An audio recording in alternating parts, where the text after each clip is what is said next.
The next time you check out your emails, don't fall victim to one that might try to reel you in to get all your personal information. Our good friend, Stu, joins us once again this Wednesday morning. Nice to see you. Thank you, Marianne. Lovely to be here. You look gorgeous. Thank you. Appreciate it. Yep. Well, we're going to talk a little bit today about something that's called phishing. And it's not phishing, F-I-S-H kind of phishing. It's P-H-I-S-H. And what's happened is that phishing is becoming more and more prevalent. Now, like we talked about last week, we talked about data breaches.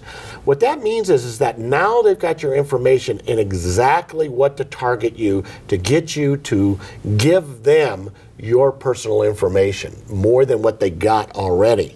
So once we get that going on, now what we want to do is we want to make sure we protect ourselves. So we're here today to talk a little bit about that. What is phishing? Phishing is nothing more than an email or something that comes up on your computer to try and get you to link to it. And it's not even going to the site. They're going to say your bank account has, you know, this, your credit card company needs to be updated, you know, all this stuff. Well, first of all, these companies are not going to contact you on your computer about updating your information. Right. So if you open up an email and it's got a link that you need to click on, don't click on it. It could infect your computer with a really nasty malware virus. It could get into your address book and send it out to all of your friends on Facebook. You know, it's just terrible what's going on. And once you get it, you have to bring it into a store like Sandia Computers to get us to remove it for you. But who knows what kind of data you gave these people. So because of the breaches that we've had, like we talked about last week from Sony and Epsilon being one of the largest marketing firms there is, they got hacked into, okay, they're able to do what they call spear phishing.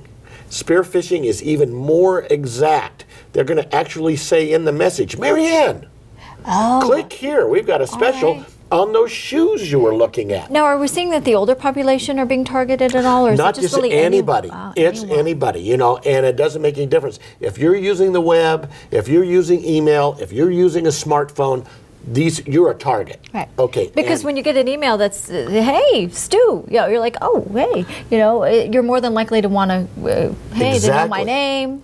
It's like a friend. Like I said, you could have gotten infected. They got into your address book, and it looks like Marianne sent me an email that says, hey, Stu, click on this video. You need to go there. The second you click on a link, you're dead. Oh, boy. Okay, so you don't want to do that. So we're going to talk a little bit about some of the things that you can do to protect yourself from getting this happen, okay? First of all, a good clue that it's probably a bad thing that you got in your email is poor grammar, bad spelling, you know, that sort of thing.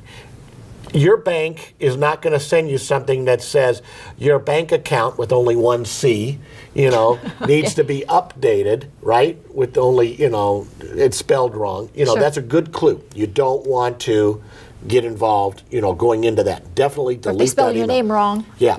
Second thing is, make sure you never, ever, ever click on a link from anybody that you know. If your bank is sending you a notice by email, sign onto the web, go to your bank, log in, and see if there's any messages there about it. Don't click on any links that you're doing there.